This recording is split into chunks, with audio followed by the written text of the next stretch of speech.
सोचिए, अगर किसी दिन ऑफिस जाना चॉइस बन जाए, काम करना हॉबी बन जाए और इंसान को, चाहे वह गरीब हो चाहे अमीर हो, कंफर्टेबल जिंदगी की गारंटी मिले, पागलपन सा लगता है ना।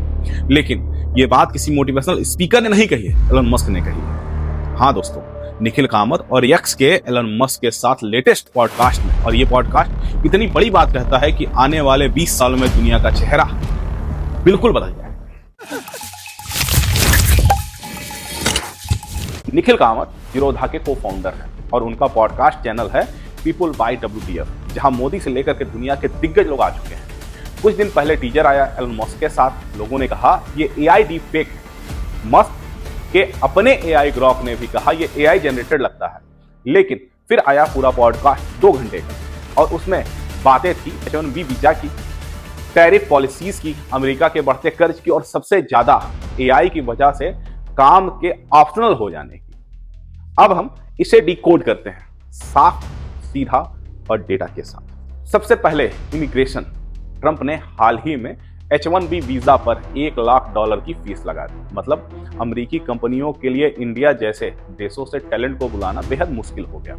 जब मस्क से पूछा गया, उन्होंने सीधा कहा अमेरिका को स्किल्ड इंडियन इमिग्रेंट्स से बेहद फायदा हुआ है। टेस्ला, स्पेसएक्स, इन सबको भी उसी टैलेंट ने आगे बढ़ाया है। लेकिन मस्क ने H1B वीजा के मिसयूज की भी बात मानी। कुछ कंपनियां एक ही एजेंसी के जरिए बड़े पैमाने पर लोगों को लाती हैं और सस्ते में काम करवाती हैं। फिर भी उनका स्टैंड बहुत क्लियर था, H1B वीजा खत्म करो, इसे रिफॉर्म करो। यही वजह है ट्रंप और मस्क के बीच में टेंशन बनी रहती है। ग्लोबल ट्रेड टैरिफ पर मस्क और ट्रंप एक दूसरे के सामने रहे। टैरिफ की बात आते ही मस्क ने साफ कहा, आई स्ट्रांगली अपोज टैरिफ, क्योंकि टैरिफ मतलब कम इनोवेशन, महंगे प्रोडक्ट्स, स्लो ग्रोथ। इंडिया पर यूएस ने 50% तक का टैरिफ लगा रखा है, इसलिए इंडिया यूएस ट्रेड डील आज तक फाइनल नहीं हो पाई है। मस्क का मानना है free trade, fast technology process, AI, EVs, space, इन सब क्षेत्रों में मस्क का वजन इतना भारी है कि उनके शब्द ग्लोबल ट्रेड बातचीत में असर डालते हैं।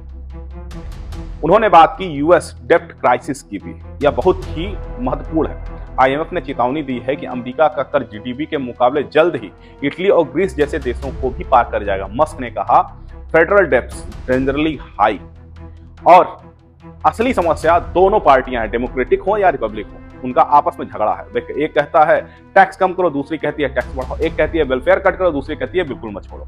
नतीजा, बिल पास नहीं होते हैं, सरकार बंद स्लो डाउन की ओर हो जाती है, डेब्ट्स बढ़ता जाता है। और अब आते हैं सबसे बड़े मुद्दे पर, फ्यूचर वर्क और AI।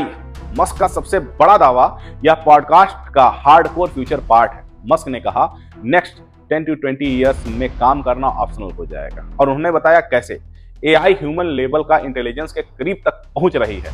मस्क यही नहीं रुकते हैं, मस्क कहते हैं कि AI ह्यूमन लेवल इंटेलिजेंस के करीब पहुंच रही है। मस्क नहीं कहते हैं कि AI इंसानों जितनी हो गई है, लेकिन डेंजरसली क्लोज है। इसके अलावा वो कहते हैं हर फिजिकल काम को ये संभाल लेंगे, फैक्ट्री हो, कंस्ट्रक्शन हो, पैकेजिंग हो, मूवमेंट हो, सब कुछ AI के द्वारा किया जा सकेगा। ऑटोनॉमस फैक्ट्रीज, लागत कम, जीरो के बराबर हो जाएगी, एनर्जी प्रोडक्शन कॉस्ट गिर जाएगा, मतलब एबंडेंस इकोनॉमी होगी। जो गवर्नमेंट्स हैं वो यूनिवर्सल हाई इनकम दे सकती हैं, यानी हर व्यक्ति को गारंटीड कंफर्टेबल इनकम, चाहे वो कम काम करे या ना काम करे। जॉब्स हॉबी बन जाएगी, लोग सर्वाइवल के लिए नहीं पैशन के लिए काम करेंगे। AI पूरी इंडस्ट्री चलाएगी, मैन्युफैक्चरिंग हो, कोडिंग हो, ड्राइविंग हो, लॉजिस्टिक हो, सब AI के द्वारा किया जाए। मस्क ने बताया कि फ्यूचर में भविष्य कैसा होगा, हर इंसान को मिनिमम कंफर्टेबल लाइफ मिलेगी, क्रिएटिविटी, इमेजिनेशन असली काम होगा, गरीबी लगभग खत्म होगी, सबसे ज्यादा लोगों के पास फ्री टाइम होगा, साइंटिफिकली ब्रेक थ्रूज तेजी से बढ़ेंगे, एक एजुकेशन बदल जाएगी, AI और हेल्थ, लर्निंग, सेफ्टी सब मैनेज करेगा। बट इसके खतरे भी बहुत हैं। मस्क ने माना है कि यह दुनिया इजी नहीं होगी, मैसिव जॉब डिस्प्लेसमेंट होगा, AI गवर्नेंस का इशू होगा, पावर इम्बैलेंस होगा, कुछ कंपनियों के पास में कंट्रोल होगा। इसके अलावा ह्यूमन आइडेंटिटी क्राइसिस होगी, पॉलिटिक्स और टेक्नोलॉजी कॉन्फ्लिक्ट होंगे। यानी ये भविष्य जितना अच्छा लगता है उतना ही खतरनाक भी हो सकता है।